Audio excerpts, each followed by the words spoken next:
So okay, today we have again satsang online. So I'm just in front of my computer, and the first question is about Jesus the Christ and Kriya Yoga meditation tradition, parampara, etc. Okay, on my YouTube channel I have a number of videos, and I'm planning to continue actually to make more videos about this actually very important question, like Jesus Christ in India.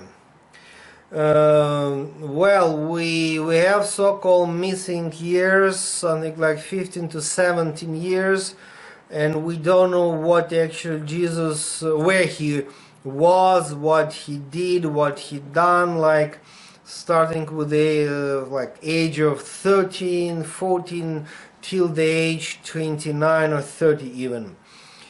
And well, starting with the end of 19th century, we have more and more information about possibility that he was in India, and I think we have a lot of proofs from different sources that actually he was there.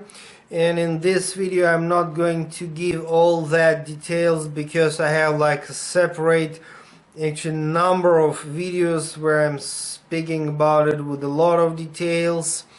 And of course I think that sometimes some authors, some spiritual leaders, they're also creating fantasies about it, and etc, etc. But the basic fact, and that he was in India, he spent there like 15 to 17 years. And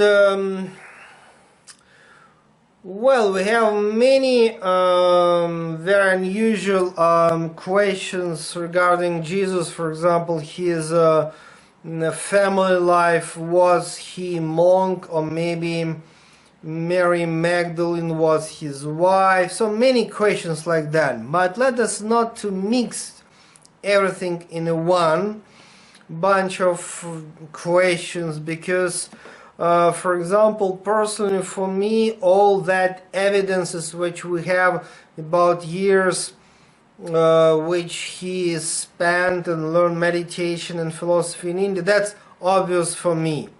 About his marriage, you know, some years back I was very enthusiastic about this, but now actually I'm not sure that Mary Magdalene was his wife, because I started to learn some different sources, and I'm not sure that she was his wife, but for sure she was extremely important disciple.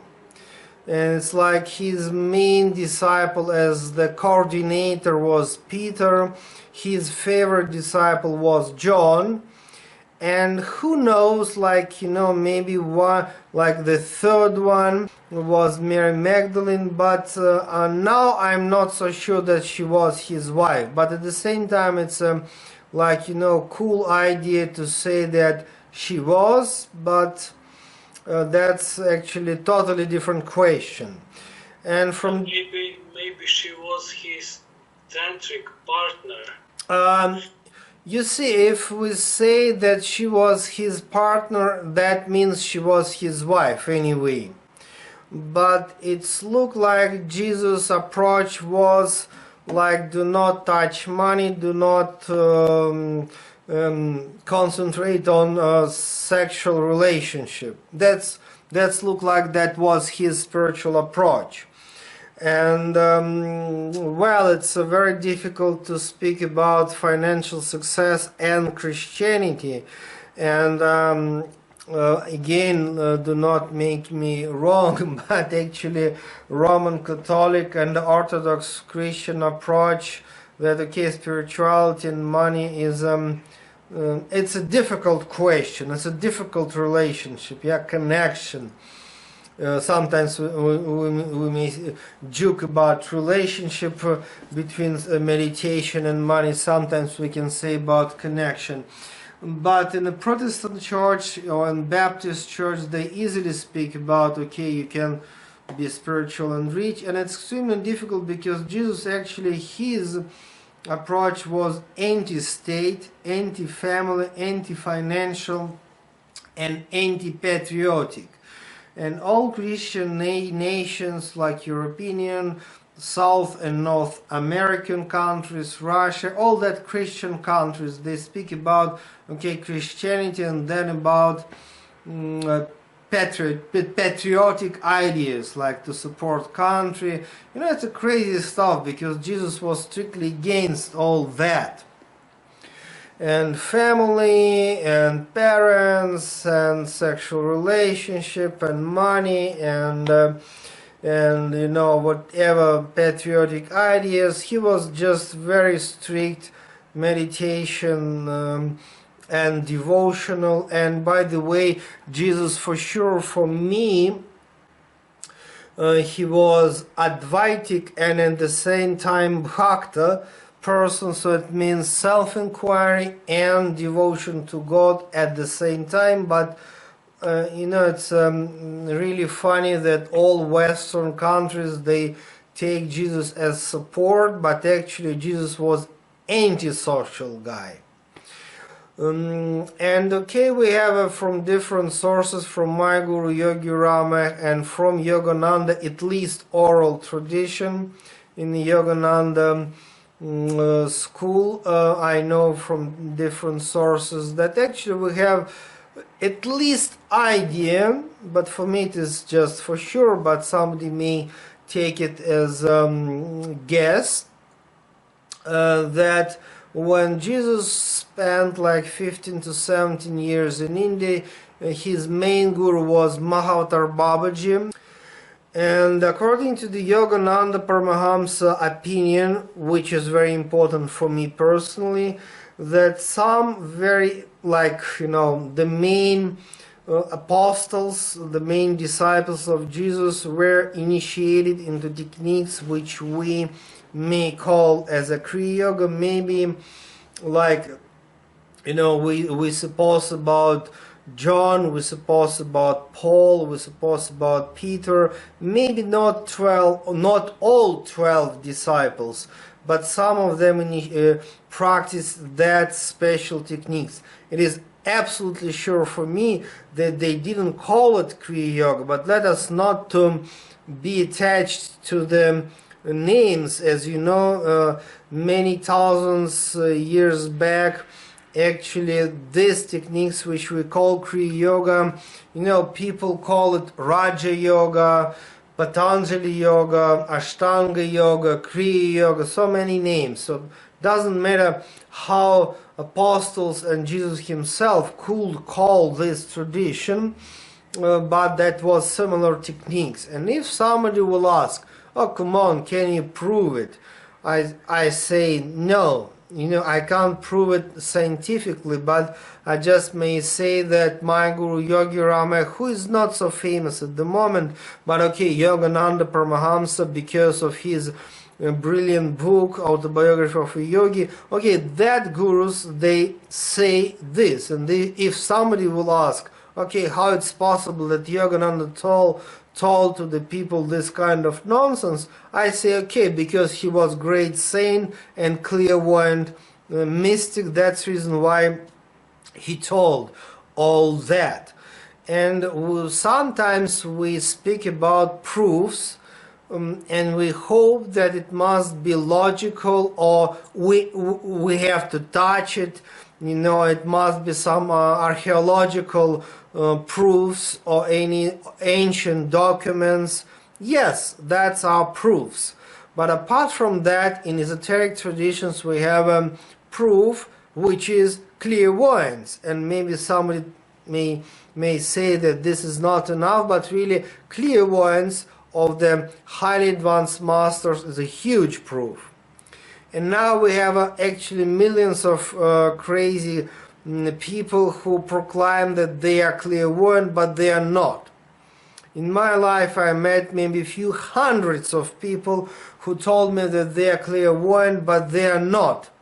Really, I met, maybe 4, 5, 6 people, including Sathya Sai Baba, for example, and my Guru Yogi Ramesh, and some other great masters, about whom I may say, yes, really, they were clairvoyant. And Yogananda was great mystic and a saint, and he was clairvoyant. And quite often he could say very strange for the Westerners things like, okay, according to my intuition, according to my clairvoyance, I know that this is the fact. I mean, for the Western and modern Indian logical people of the mind, it's crazy stuff, but it's real proof. And if Yogananda told that according to my clairvoyance, I know that Jesus spent something like 15 to 17 years in India, and he was learning in this and that place, he was learning Kriya Yoga meditation, and maybe in his books Yogananda never mentioned, but as the oral tradition in Yogananda school and oral tradition in my school, which is school of Yogi Rama. Okay, we know that Mahatma Babaji himself was his guru, and of course the mission of Jesus was so huge, so important for the humankind that only Mahatma Babaji himself could be his guru. And we know that there are 12 main disciples of Jesus, but the second level was 72 disciples.